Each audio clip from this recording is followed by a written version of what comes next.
Okay. Please go ahead. So, Hi. yeah, good morning, everybody. Vinayak, I'll introduce and then you can take it up. So, Yeah, good morning, everybody. On behalf of ASSOCHAM, I welcome you all for the webinar on Labor 3.0, decoding the code and beyond. So, I would like to introduce about ASSOCHAM. We are an 100 years old organization. We are celebrating our centenary year. Okay. Um, in fact, I would, on behalf of ASSOCHAM, I would like to thank all the speakers who have, in fact, taken the valuable time in spite of their hectic schedule. I thank, on behalf of ASSOCHAM, I would like to extend my gratitude to everybody. So now let's move on to the session. I would like to pass on the session to the moderator, Ms. Veena Gopalakrishnan from AZB Partner. Veena, it's over to you. thank you so much, Uma. Thanks, ASSOCHAM, for putting this together. It is an extremely relevant subject, and we are now in the third phase of the lockdown. And I guess soon the industries are looking to get back to work. Everyone is looking at the economy picking up again. That being said, we are still looking at about 33,000 live cases as of yesterday. And the government is actually doing a fantastic job in trying to control the pandemic, and this could not have been done if not for the state governments and the various district administrations that are supporting the central government. My name is Veena Gopalakrishnan. I'm a partner at AZB and Partners, which is a full service law firm based out of Bangalore, Mumbai, Delhi, and Pune. I'm an employment lawyer, and therefore several of my clients are having very, very specific and nuanced issues around how do they continue operations. There are multiple restrictions on wages, on termination. There are issues around migrant workers. So ASSOCHAM has done a fantastic job of putting together an extremely qualified and eminent set of panelists who I'm going to very quickly mention, and I will request each of them to introduce themselves. So we have Sri Satyajit Rajan, who is the Additional Chief Secretary, Labour Commissionerate, Government of India. Then we have Ms. Uday Lakshmi, who is the Principal Secretary, Labour and Employment, Government of Andhra Pradesh. We have Ravi Peris, who's a Senior Specialist, Employer Activities with the ILO. We have Ramesh Agarwal, sir, who runs the Rupa and Co. Company. We have Gayatri Vasudevan from LabourNet. And there's me. So Satyajit sir, would you like to go ahead and just introduce yourself very quickly? So you're on mute. You will need to unmute yourself. You're still on mute, sir. Yeah, sorry. Yeah, Perfect. am I? Absolutely. So I'm Satyajit Rajan. I represent the government of Kerala. I am the Additional Chief Secretary, Labour and Skills, Kerala, not government of India. So that's just one correction. And basically, Kerala has been being typically a welfare state. It has been doing a lot since 2010 for migrant workers, and to the extent that last year our minister, very dynamic, Mr. T.P. Ramakrishnan, said that why we should not call them migrant workers, although the Act of 1979 mentions migrant worker. He says that we must call them guest workers. So if you look at the way Kerala has dealt with the problem of the migrant workers now, it is essentially treating them like guests. So that overall, we've sheltered 4 lakh plus workers in 2000 plus camps. The help of the district administration, the panchayat, local bodies, and the most importantly, the owners of the businesses and the activities to where these workers were working. So all of us came together and tried to support them. So that in nutshell is what Kerala has done. The the highlight was, the concept of guest. Why I'm again highlighting this is, see, look at the way when these workers were started leaving Kerala. That time, the food was for the 2 days plus. Bengal take 48 hours to go. So the food for 2 days was all packed. Cooked food was all packed and given to them, so that they don't have to depend upon any uncertainty on the way. Railways was not able to provide. So our Kutumbasiri kitchens all over, which were feeding these workers, so the food was provided for them for the 2 days. So that, when a guest goes from your house, this is exactly what you do. So it is that approach to the migrant workers that I think fundamentally the government, the owners of the businesses, we must look at workers differently and migrant workers differently, and that is the difference. Thank you so much. That's a very interesting concept and of guest workers, and honestly, I think Kerala has been doing a phenomenal job in terms of flattening the curve, the rampant testings that have been happening, contact tracing. I think you guys are leading by example across the country. I'm next moving on to Uday Lakshmi ma'am. If you could please introduce yourself and give us a little sneak peek on what your government is really doing in this situation. Yeah, greetings to all of you. I am Mrs. Uday Lakshmi. I am 93 batch IS officer. Presently, I am looking after labor, employment, training, factories, boilers, and IMS department in the state of Andhra Pradesh. As far as this today's program is concerned, let me congratulate ASSOCHAM for organizing such a nice webinar on labor issues pertaining to decoding the code and beyond, pertaining to the labor 3.0.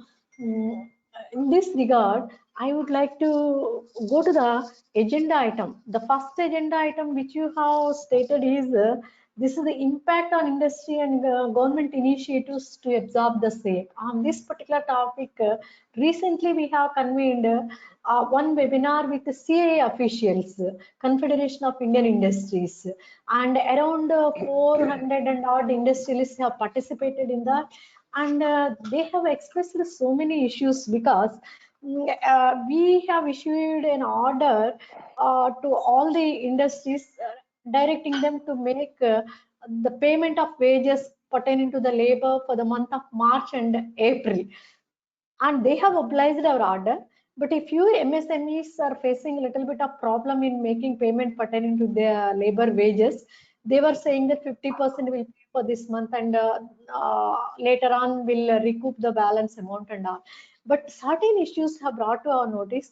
The issues they were saying is, though they have started the factories, the procurement of raw material has become a great problem for them, because the truck owners are not willing to go outside the state to bring this raw material because of the fear of this COVID-19. So that is one issue they have expressed. The second thing, they were saying that Sorry to interrupt. Requesting everyone who's not speaking on the panel, put yourself on mute, please. Yeah. Thank you very much. Sorry, ma'am, go ahead. Yeah, they were saying that the truck drivers are not willing to come and immediately join the duty to provide this raw material from other states. That is one problem. Second problem, what the industries were saying that see, our industry is located in green zone, but our workers should come from red zone, orange zone, and other green zone. So we have been struggling further. Somehow they are managing, and 33% of the labor are attending for this industrial work. The third thing is they are expecting some incentives from the government, or some postponement of power bill tariff or something, that also they have expressed. That's the one issue. And they were raising another issue is the EMIs which they are supposed to pay to the banks. The banks, though the government of India has made an announcement that the EMIs are postponed, it is not being happening. So intervene in this and try to help us. These are the issues which they brought it to our notice. The others, they were saying that no, they have arranged the buses, they have desanitized the buses, and then the social distancing also they are trying to keep it, and they have told all the labor to compulsorily wear the mask, and during the lunchtime also the distancing, staggered lunch they are arranging, the distance they are maintaining, all these they have told. And it was a good webinar for us to share the best practices adopted by a few industries, and the other industries they also would like to adopt it. And one industrialist, he told that he has developed an app. Through that app, daily whenever the worker is coming from his family, he's collecting some data whether all the family members are well or not. If they're not well, they need to be screened there, and all such things they have suggested. And one more important thing, a few factories now come forward and they were saying that we would like to keep TrueNAT machines in our factory premises TrueNAT or CBNAT machine, or some kits, if anything is there, we would like to keep in our factory premises. We test whenever we get a doubt about the health profile of particular worker. So that also they have suggested. These are the issues which we had discussed in detail pertaining to the industries. Ma'am, we'll go to the other coming. I don't know, some sounds are coming. The second point, the second agenda item which you have. Ma'am, I'm just going to interrupt you here. We'll just go to the other speakers as well, and we'll come back to you on the second agenda item in a few minutes. Sure. So I'm moving on to Ravi, sir. So you're from ILO, and you are dealing with employers on an ongoing basis to understand what are the critical concerns that they have. So if you could, one, very quickly introduce yourself, and two, summarize what is it that employers are really seeing in the current context, and where is it that we're looking for government intervention? Well, as mentioned to the organizers, Sabina, thank you very much for this opportunity given to me. ILO is extremely pleased to be associated at this webinar. But you need to please excuse, I've already told the organizers that I will have to make my intervention at the start and move on, because I have another meeting around 11:30 to which I have to join. Please go so, ahead. Please go so ahead. if I make my intervention now, with your permission, please. Yes. So at the outset, let me just introduce myself. I am Ravi Piris. I joined the ILO in 2015 as the senior employer specialist in the ILO, working with employer organizations like ASSOCHAM and FICCI and Employers Federation of India and CII. These are the employers organizations with whom we interact in India. In addition to that, I interact with employers organizations in 6 other countries. So I'm extremely pleased to share some of my thoughts. And I said to ASSOCHAM that what I will talk about in the next 5 minutes would be how should business member organizations respond to the challenges that have been posed by COVID. How can a business member organization respond? What is it that a business member organization can bring to the table in this time of crisis? Well, I'm really reminded of a famous saying of Sir Winston Churchill. He's not the best of guys to cite, but his sayings are quite nice sometimes. He said, look for opportunities in every difficulty rather than difficulties in every opportunity. So I think the business member organizations today have got a very fantastic opportunity to be the catalyst in facilitating the necessary responses that are needed to bring about a change. How can it respond? I think business member organizations can respond in the immediate, in the short, and in the long term. How do you respond immediately? I think it is very important that a chamber or a business organization gets a proper assessment of the needs of the enterprises or business members that they have. What are their needs? What are their issues right now? that they're currently facing. I'm happy to say that the ILO, Bureau for Employers Activities, has already released an enterprise assessment tool to enable business member organizations to assess the needs of its membership. If ASSOCHAM wants it, please let me know. I can always share that with you. It is important that business member organizations gives all the necessary support to government to arrest the pandemic in terms of supporting its efforts in relaxing the lockdowns and strengthening the internal mechanisms to complement a gradual phasing in of operations. Employers also need to make a value judgment on the effectiveness of working from home arrangement. We are now looking at different types of work arrangements that are coming into play. In fact, last Friday, it was very interesting that I participated at a webinar organized by the Standard Conference on Public Enterprises, which is called SCOPE. And at this meeting, there was Deloitte sharing some very interesting findings on the effectiveness of the work from home arrangement. They had done a survey, and I would like to share some findings with you, which is very interesting.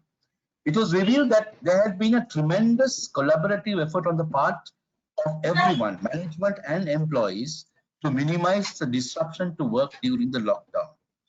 And the most managements felt that employees had gone beyond their duty, call of duty, to ensure that operations continued smoothly. There has been a sharp increase in the adoption of collaborative tools such as Skype, such as Zoom meetings, and an increase in the speed of decision making as well. Employee wellness and engagement has come out very strongly. There has been a 300% increase in learning on the part of employees. Enterprise agility has emerged as a strength for organizations. The traditional concept of the organizational structure is now being reviewed by a lot of companies. Agility is going to be the new normal. In the short and the long term, also, the enterprises will have to take certain strategies as well as the employer organizations. In the short to long term, many enterprises will need guidance on business continuity planning, enterprise pandemic planning, and protecting workers at the workplaces. The ILO has released an employer's guide on managing your workplace during COVID-19.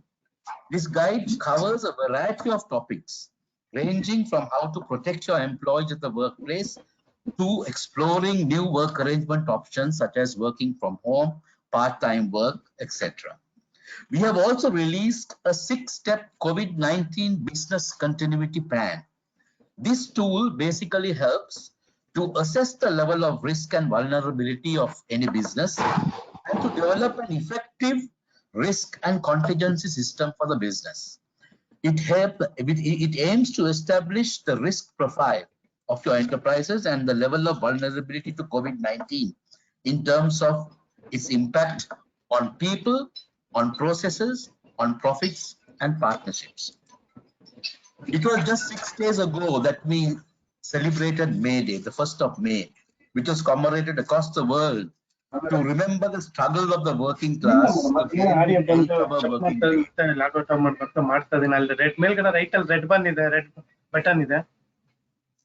So sorry, requesting everyone to please put yourself. No, madam, red button press madidre, it is showing to me computer audio, phone call, no audio.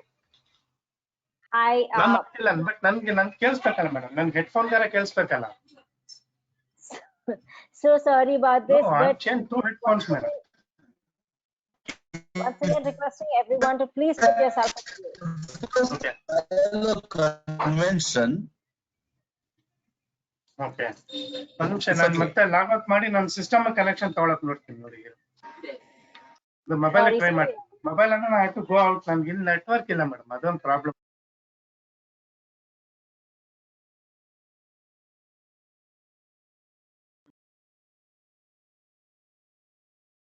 Please go ahead, Ravi. Sorry about this. You're on mute now. Ravi, you're on mute now.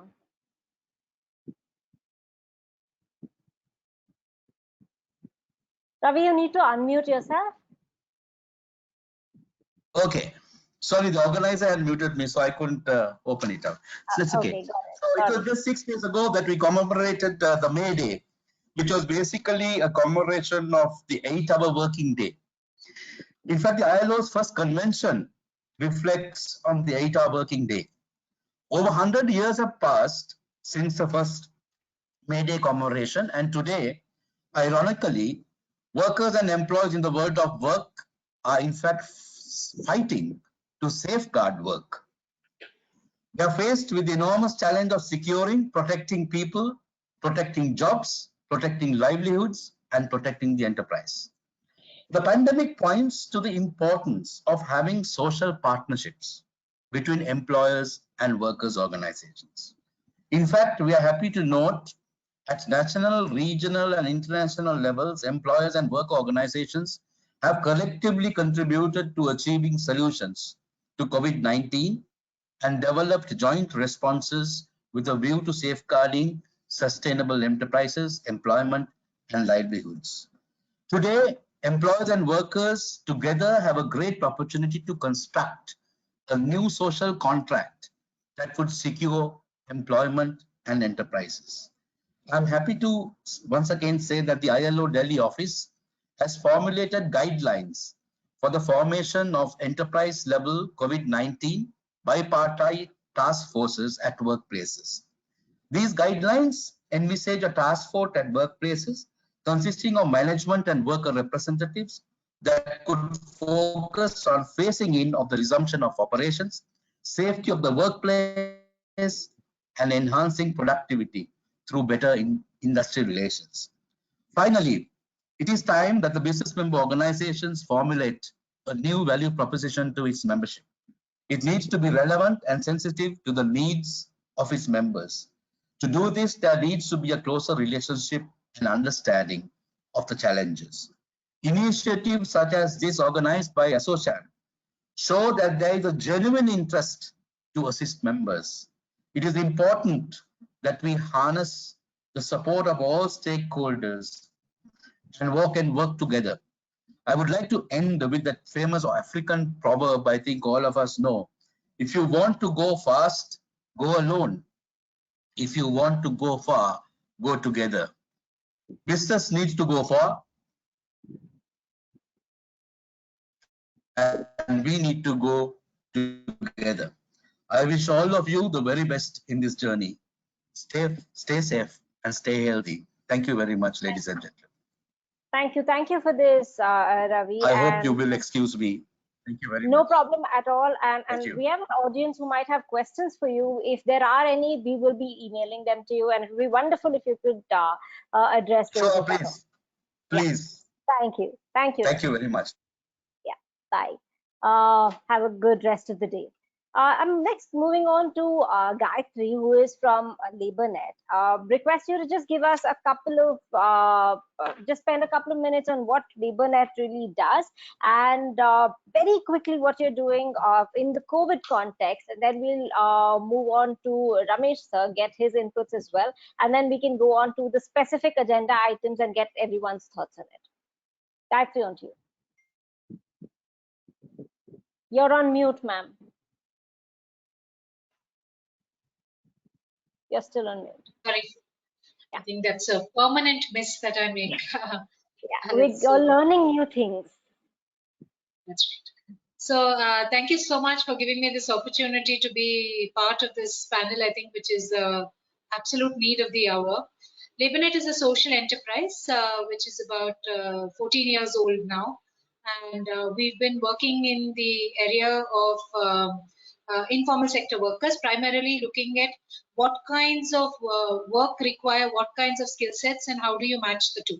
So in a sense, we're a platform which decodes single job roles and then looks at what additional skills are required for that job role to function and for a person to earn more money. That's in a nutshell what we do.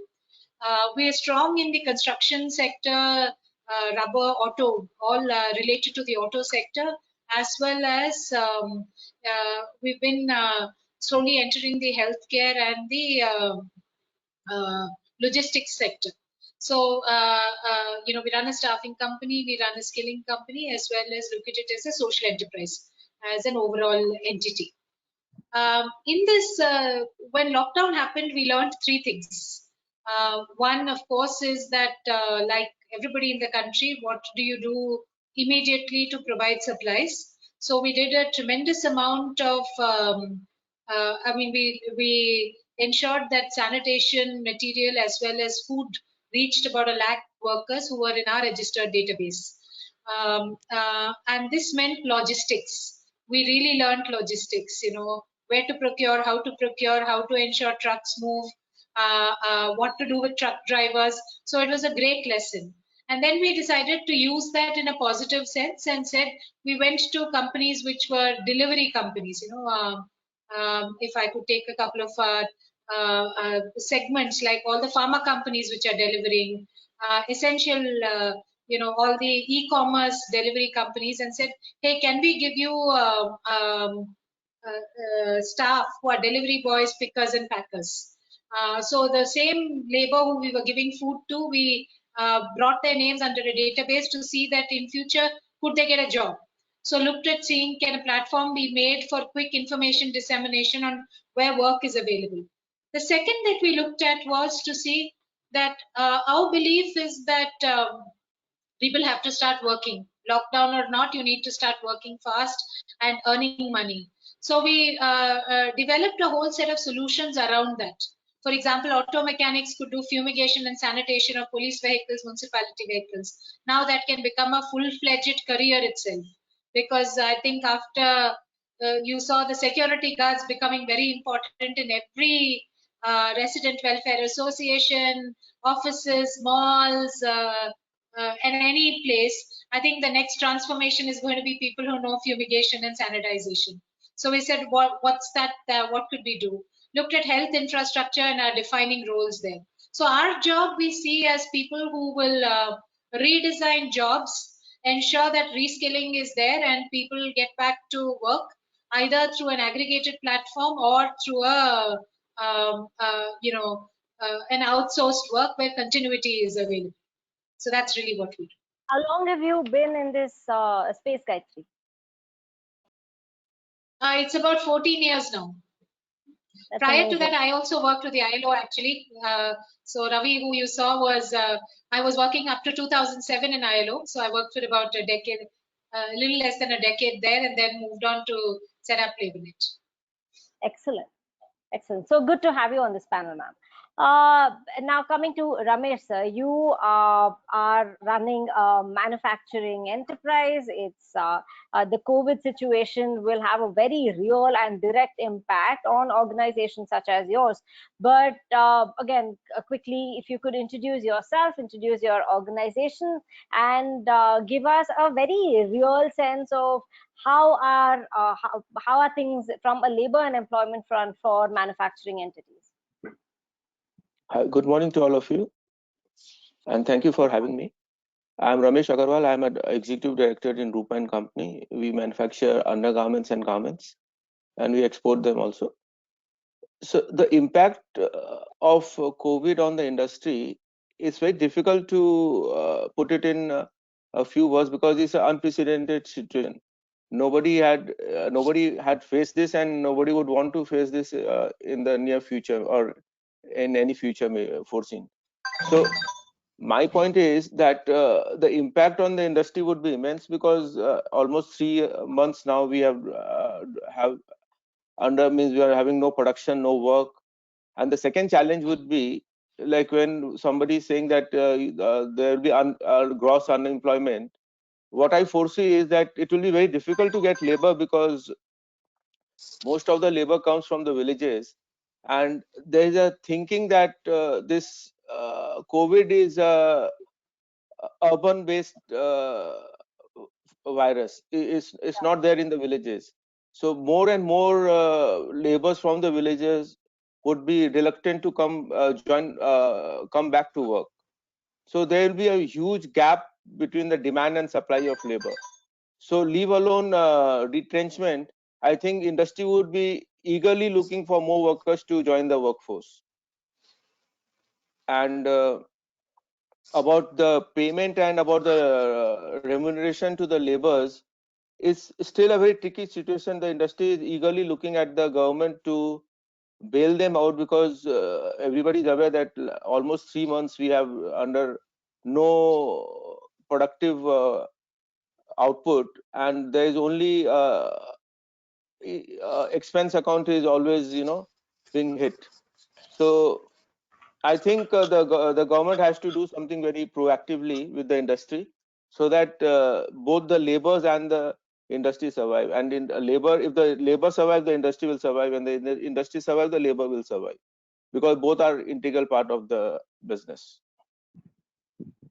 Absolutely, I think you made a very valid point there, that labor and industries are hand in hand, and if labor survives, industry will, and vice versa. So I'm going to go back to Satyajit sir here, and to just pick your brain here on what is it that you believe governments can do from a manufacturing organization perspective, because I believe there the situation is quite acute, because there's very limited possibility for working from home. For the ITES sector, people have been able to work from home. People are still able to be productive, if not 100%, at least there is 35 to 40% activities going on. They continue to sustain business to the extent possible, but the manufacturing sector is extremely is really suffering in this circumstance. So is there anything that the government can intervene and do in this space? Actually, it's quite an unforeseen situation. I mean, nobody has any prescription for this. Personally, I feel that direct financial support for the days lost to the manufacturing sector, that package will have to be worked out by the central government as well as the state governments. Now, this is, I'm not talking officially, this is a very tall claim. The governments also have suffered. They have no financials to give to salaries to their own employees. So at that point of time, the banks will have to take a hit. Right now, the bank loan interest has been restructured. But I am told that no real benefit has accrued. In fact, if you don't pay interest for 2 months, anybody who's dealt with banks would know how the interest rate climbs up in the 3rd month. It's always better to pay interest from time to time. So right now, the banking sector has given this relief to the industrial sector, that they need not pay the interest immediately. They can pay the interest after the entire lockdown period is over. But to what extent that will help, I am not very sure. I think we will have to be very innovative. Those who are earning more than a particular amount, say 15,000 to 20,000, will have to sacrifice their salaries. So this central government's diktat to the industry that they all have to pay money. And as our principal secretary labor was telling, Andhra Pradesh, Udaya Lakshmi did mention that I also had a webinar of this FICCI, and there also they said that how can you be so ruthless at this point of time? How can you say that you pay? And yes, we do look at their reason. So there also government will have to come out with a new package that salary to be paid from 20,000 above, you can cut 50% or 30%, 20%. So different slabs. So that I think each industry should be given the long rope to decide for itself. How they will be affected and they should come out with a package rather than government coming out with a salary package for them. Absolutely. I think we are seeing several of our clients asking us the same question, saying if every employer is mandated to pay salaries for, yes, it was lockdown 1, then we were saying, okay, it is going to be for a period of 21 days, then it got extended, now it's getting extended, it's gotten extended by another 2 weeks. Employers are finding it very hard to sustain. And it's better that, this is my personal opinion here, that it's probably better to pay a percentage of the salary and sustain the organization rather than having the employer forced to a closure, which would become a very unfortunate situation for both industry and the employees, because you need industry for employment. In this context, and it's the same thing with termination as well, because there are currently restrictions. So it's mostly in the nature of advisories in many states where governments have asked employers not to terminate employees. Now, I believe it's a very simple directive there with very complex consequences.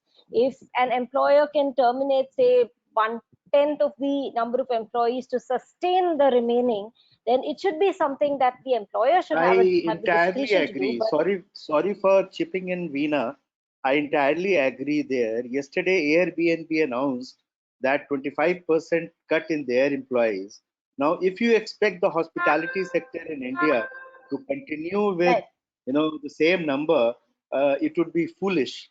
And as Gayatri said, when alternative jobs are there, we have to find out which are the segments where the jobs will take place, and this restructuring of jobs has to be left to the market forces. We in the government can't decide. So that also I entirely agree with you, what you are saying. Thank you. Thank you, sir. So, Udayalakshmi ma'am, I'd really like to hear your thoughts on these, especially the restrictions around termination of employment, payment of mandatory payment of wages. Organizations are feeling very restricted, and some of them, especially in the MSME sector, they see the threat of closure very soon, because if they have to continue paying employees for, say, another month, and these are very cash flow restricted organizations. So what are your thoughts on this, and what is the AP government's view on these aspects?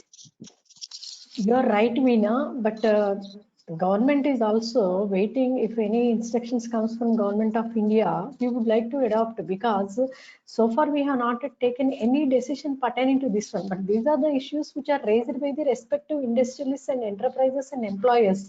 They were saying, what Mr. Ramesh Agarwal says, that how long we can make payment to them.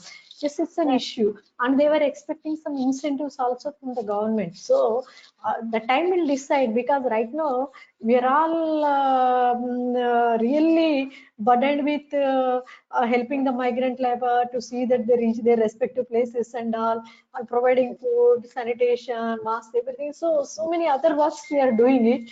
But industrial part, as far as the industries part is concerned, almost all major industries which are in the SEGES, they have paid for March month, and also they paid for the April month in our state. Only MSMEs, they are expressing their problem, that we are not in a position to pay the wholesome amount in one particular month. So we requested them, you pay 50% for this month, and remaining 50% you can subsequently give it to the employer. So right now the employers and employees, there is no problem as far as this is concerned. Okay. So do you recommend that employers reach out to labor departments to get clarity on this? Because we are also seeing anecdotal instances where either the police or the labor departments are saying these directions are under the Disaster Management Act, and an employer can go to jail if they don't pay wages or if they terminate employment.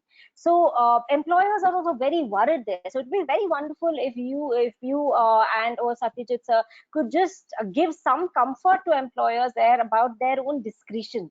That if they need to sustain industry by taking certain steps, then maybe in consultation with the labor department, they could explore alternatives, if that's something that's possible at all. Yeah, Veena, actually, what you are saying is right, but no, we never booked any cases in our state on the employers. Yeah. But until and unless some order is there, which employer is considering the demand of the labor? Right now, employer says that my industry is closed down, I cannot help the labor. How the labor will sustain? How do they eat food? Government has already given 1,000 rupees, a dry ration twice in a month, 1,000 rupees per month, and all these things. Leaving apart, this is not just sufficient to run the family. That's why definitely if an order was issued under the Disaster Management Act only, and accordingly the employers are obliging. So we are also waiting, and we are also not so strict that no employer was arrested and put behind the bar. But we are telling them that you have to help the labor, because first of all the people should live. Without food and starvation, this should not happen. So that is our main motive. I agree. There has to be balance, and an employer is also is somewhere responsible in the scheme of things. But here, making employers, and I'm mostly concerned about the MSME sector, where they're all worried and they will soon close if these directives continue. See, right now these are the directives which we have given, because the labor were stranded at various places. So interstate labor were there, intrastate labor, migrant labor, standard labor. They were all there. Now we have to address their issues first. We have to feed them. We have to provide some shelter to them. We have to give some medication to them. All these are important. And in fact, in our state, 450 companies have come forward. They have provided shelters in their respective premises itself. They have provided food, shelter, everything, and they paid their salaries also, their wages also. So that's so good to hear. And I also agree with that. Sometimes you have to prioritize life over livelihood. It is an important aspect, but the question is how long. Now I'm going to go to Gayatri ma'am and just ask you in terms of the migrant worker situation in India. Governments are doing a great job. Some governments are doing a great job. What do you believe are the critical issues that are being faced currently? And once the lockdown is lifted, what are the issues that migrant workers are going to face, and what are the issues that industry is going to face, and how do we resolve the two? I know it's a very complex issue, and I'm asking you to address it in a few minutes, but please give us any insight that you have. So I think the migrant labor situation, I will restrict myself to two segments who we have been working with. One is construction workers and one is truck drivers. So if I look at the some industrial workers, auto ancillary units we've been working with. So I'll restrict to welder, fitter, and these job roles. In the construction industry, it was mayhem. And I think the larger problems have been actually with smaller builders. The bigger builders, I think, the Principal Secretary Nandru said, Kerala said, attempted to take care. The smaller builders were absolutely without recourse. As it is, they're all very stressed, particularly people who are working in, small commercial buildings, residential buildings, plus roads. The road sectors have also been very badly hit. They're all not very big builders. They for the subcontract. So the contractors were all, I think the first week, everybody stepped up. After the first week, cash flow became a big issue, and there were a lot of distress calls. I mean, we ourselves received almost about 3 lakh distress calls, for which we had to raise funds to ensure food is supplied. Government attempted. I know that FCI said that civil society organizations can buy food at 22 rupees, but it was 1,000 quintals. Where do you store 1,000 quintals? Do you raise that kind of money to actually be able to do it? Will rice alone be enough? Should you not have the whole package there if cooking has to happen? So there are multiple, I think, challenges which government is also struggling with, if you ask me. The second element is truck drivers. While essential services were there on the toll plazas, we serviced about 1,800 truck drivers because companies we were working with just called and said, can you service truck drivers? The villagers were scared of allowing truck drivers inside. There was no food. Just simple, you're not mine. Where do you go? There are no local roadside eateries anymore. Where do you eat? So simple problem, but complex in its delivery mechanism. So I think those were the two that I saw. Even MSMEs, like I was saying, with welders and fitters in MSME manufacturing units, not large ones, with 200 and less workers, also supported their workers. I know tailoring companies supported their workers, karigars, they supported them. But having said that, come April, everybody said we'll give food and stay, but we can't give salary. Can we give this? Let's not give salary, we'll give this. Can we do 20%? So there were conversations of this kind which came up. And I think we now, all of us have discussed it on the panel. There is, it's a gray area.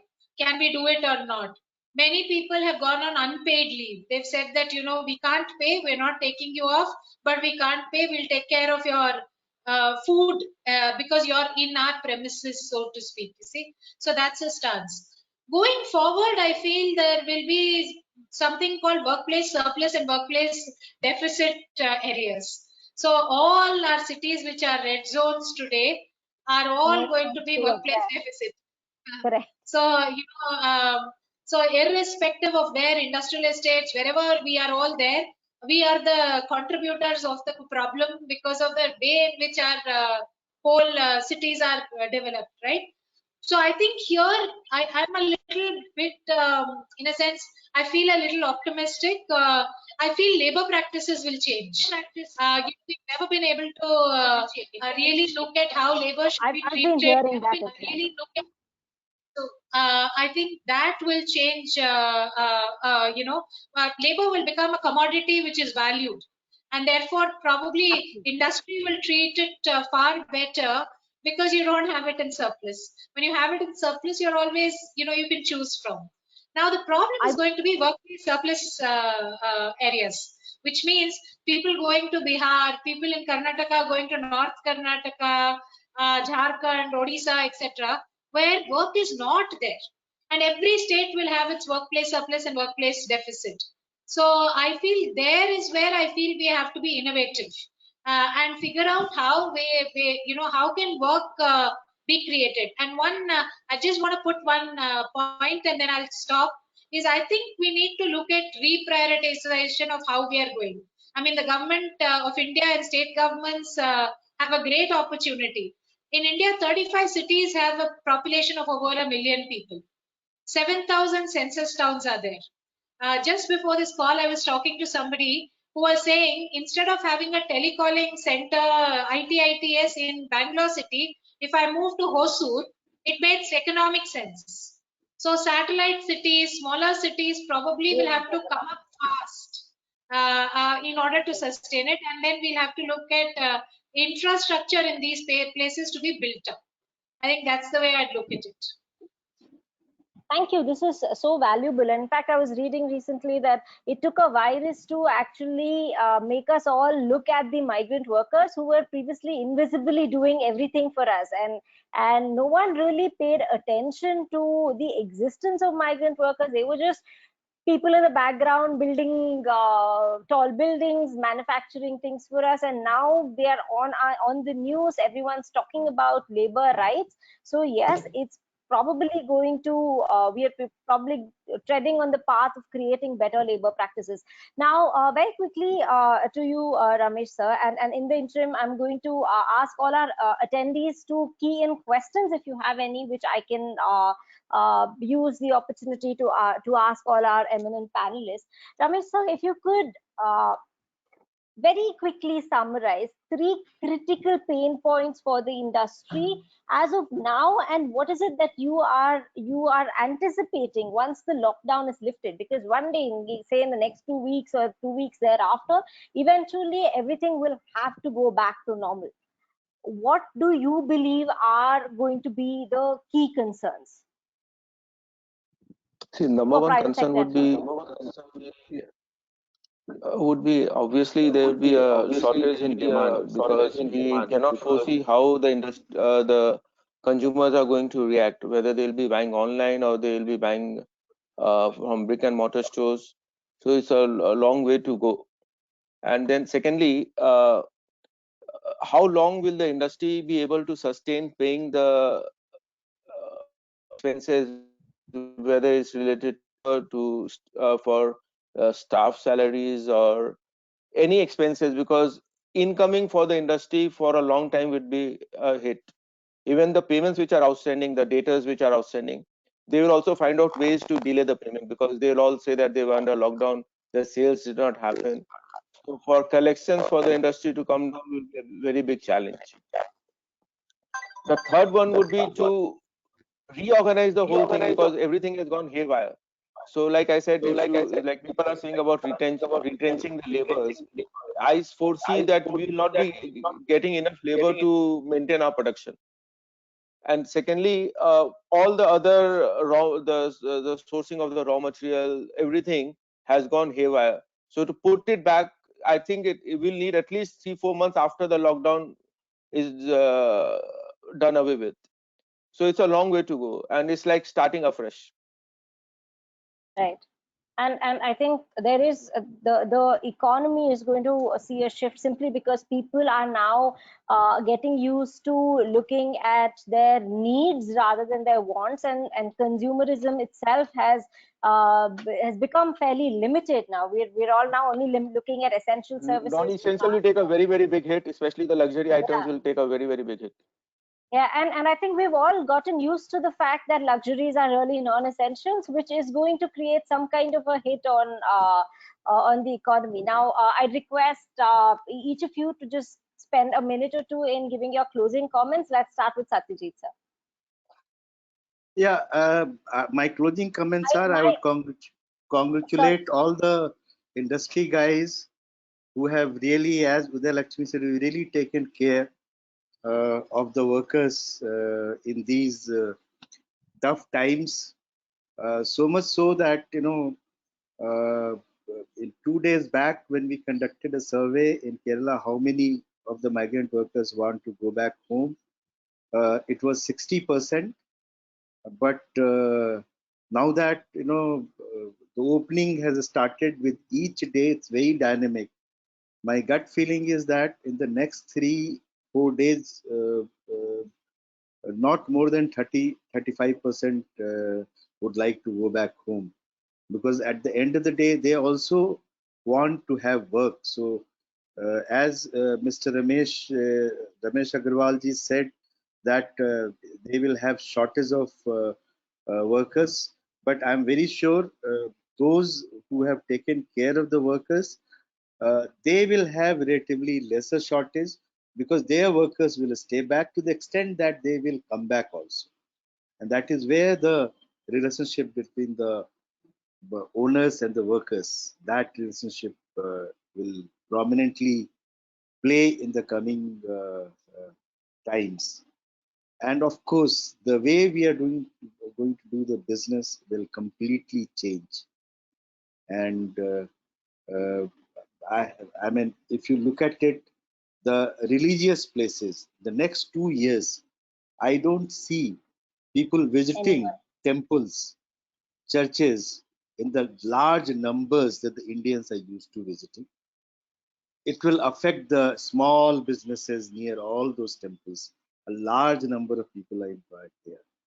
So similarly, the hospitality will be definitely down 30 to 40%, even when it comes. So all these sectors are going to hit badly. I think the luxury will not be hit that badly after everything comes back, because when you have more time back home, that's one thing which you really look at. So I think that will not. And the people had been spending a large amount of their money on visiting relatives, going all over the world. So there is a huge saving going to be there from all that. Where does that money go? Luxuries. That money will get into different segments of this. So don't worry, the local industrialists who have local products and local services, you are not going to be hit that bad. Thank you. And I think, thank you so much, sir. And I think that is a very optimistic note. And maybe we should also drive the point across that we should support local when each of us are looking to revive the economy going forward. It's possibly a good idea to support smaller enterprises because they are the ones that really struggle to sustain. Next, ma'am Uday Lakshmi, your closing comments. And also, if any of you could give me a little insight on the codes, when are they really coming up? What is the status on the labor codes? We have a question from our attendees on that.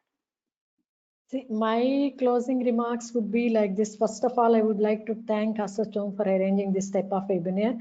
Second thing is the mitigation policies of Government of India and state government are really worth emulating. Because of that only we could contain COVID to such an extent. Relatively, the casualties are very less in our state, not only in our country when compared to America, Italy, Iran, Japan, Russia, or some other countries.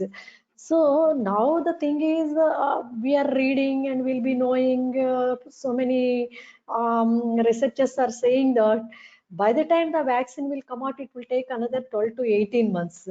So during that period, really, we have to have a separate action plan, how to improvise our economy, how to run our industry, how to protect the interests of the labor, and all these things. Keeping all these things in mind, we need to have a separate action plan. Each industry, each enterprise, each organization. Why? Because this COVID will be there here and there in spite of several precautions which we are taking now.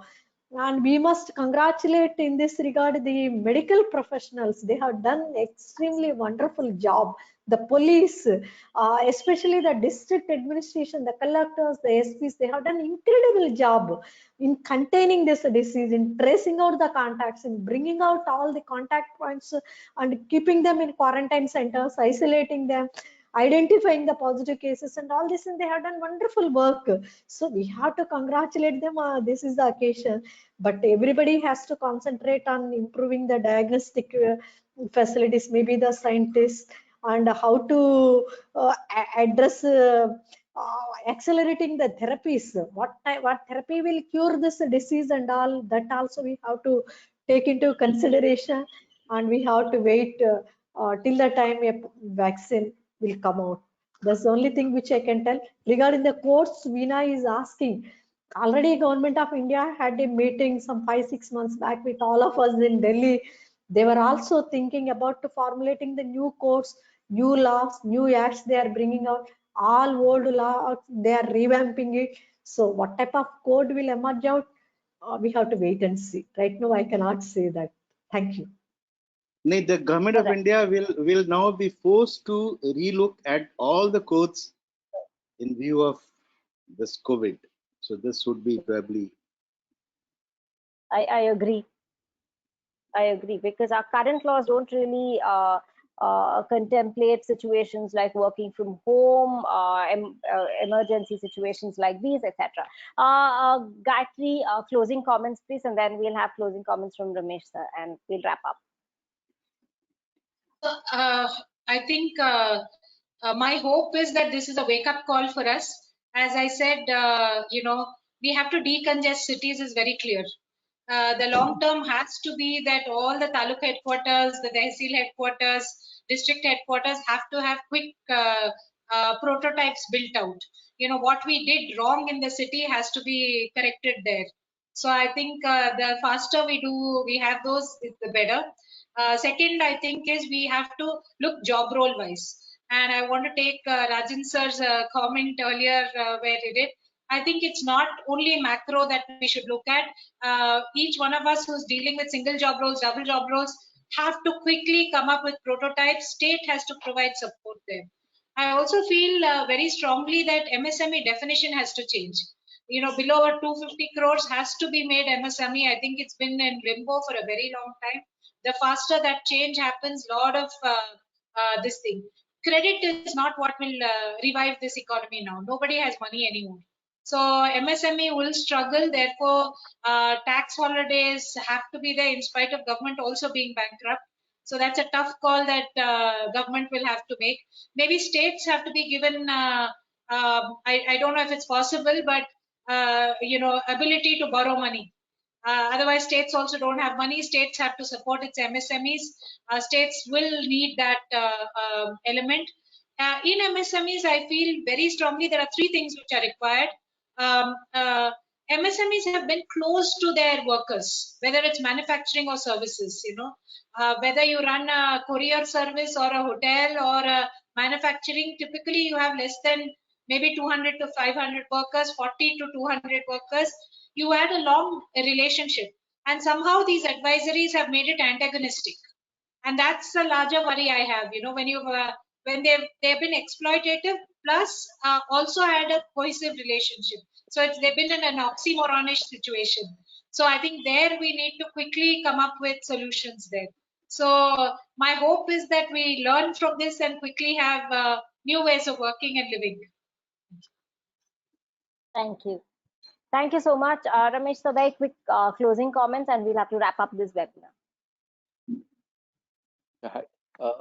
My view is that though there is a pandemic and we are all suffering, even in that I see an opportunity, because the adversity towards China, most of the countries don't want to source anymore from China, and the biggest exports of China is in textiles, and India being very strong in textiles, I see a very big opportunity. So with the support of the government and with the preparedness of the industry, I think there's a very big opportunity where we should take cash on this opportunity. So I see an opportunity there. So we should all take, means the industry, the government, all the stakeholders in this should take good measures to make use of this opportunity. And that's all. Excellent. Thank you. Thank you And so thank much, you again for everyone, for your time. Thank you very much. Uma, would you like to close the webinar? Okay, I guess I will say thank you to you all. Thank you so much for taking time out, for being part of this webinar, and thank you all our attendees for taking time out on Thursday morning.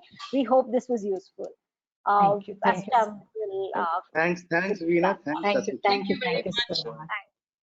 Thank you. Bye. Thank you. Bye. Thank you.